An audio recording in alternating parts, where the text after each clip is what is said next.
Peradaban itu sebetulnya bukan hanya bangunan. Ada sebuah ruh, ada jiwa yang ditiupkan oleh para perancang pendiri kota-kota besar yang pernah ada dalam sejarah. Maka kalau kita melihat kota-kota agung yang dulu pernah dibangun menjadi pusat pemerintahan, bahkan menjadi kebanggaan tempat wisata, Paris, London, Amsterdam, itu memang canggih sekali.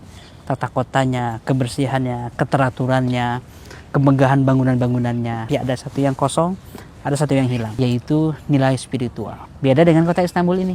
Di sini ada bekas peradaban Islam yang agung, Daulah Al-Utsmaniyah. Tapi itu bukan hanya bangunan. Di Daulah Utsmaniyah itu mereka membangun bangunan tapi disisipkan dengan nilai ilahi.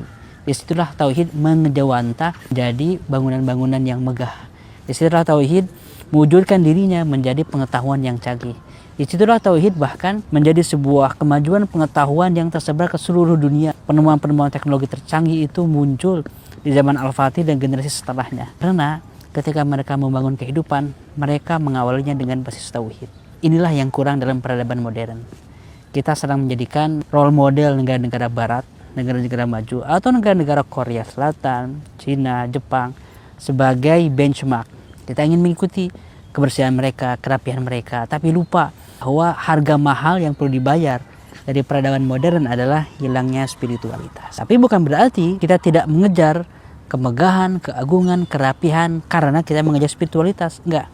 Spiritualitas, ruhiyah, agama tidak identik dengan kemunduran. Justru peradaban Islam yang agung adalah peradaban yang menggabungkan peradaban materi, keagungan untuk kemaslahatan, dan juga peradaban spiritual.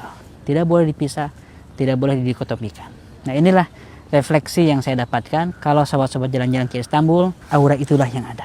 Kemegahan Islam bercampur dengan keagungan spiritual.